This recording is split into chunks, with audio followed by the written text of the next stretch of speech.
বলিউডে খানদের রেশারেশি নতুন কিছু নয়। 90-এর দশকে প্রায় একসাথে চলচ্চিত্র আগমনের পর থেকেই যা চলছে এখনো। এবার তাকে আরো জাগিয়ে দিল আমিরকে নিয়ে করা সালমান খানের এক বক্তব্য। সম্প্রতি তিনি টুইটারে বলেছেন আমির খানকে ঘৃণা করেন তিনি, তবে সালমানের সুলতান সিনেমার চেয়ে আমির খানের দঙ্গল ভালো হয়েছে বলেও মন্তব্য করেন এই সুপারস্টার। সুলতান এবং দঙ্গল দুই সিনেমা কুস্তি নির্ভর। সালমান খানের সুলতান ব্যাপক ব্যবসা করেছে গত ঈদে। শুক্রবারে মুক্তি পেয়েছে আমির খানের দঙ্গল। আমিরও একজন কুস্তিগিরের ভূমিকায় অভিনয় করছেন। এই সিনেমা সালমান খানের পরিবার দেখেছে, আর দেখার পরে পরিবারের সদস্যরাই দঙ্গলকে সুলতানের তুলনায় অনেক ভালো ছবি বলে প্রশংসা করেছেন। এই খবরটাই টুইটারে জানিয়েছেন সাল্লু। টুইটারে সালমান খান লিখেছেন, আজ আমার পরিবার দঙ্গল সিনেমা দেখেছে। তাদের কথায় এই সিনেমা সুলতানের চেয়ে অনেক ভালো হয়েছে। তারপরই তিনি জানান, ব্যক্তিগতভাবে তিনি আমিরকে ভালোবাসেন, কিন্তু পেশাগতভাবে আমিরকে ঘৃণা করেন তিনি।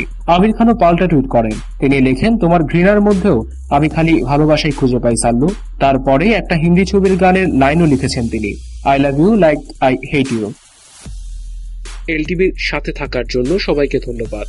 বিনোদন জগতের সর্বশেষ সব খবরের আপডেট পেতে আমাদের সাবস্ক্রাইব করতে ভুলবেন না।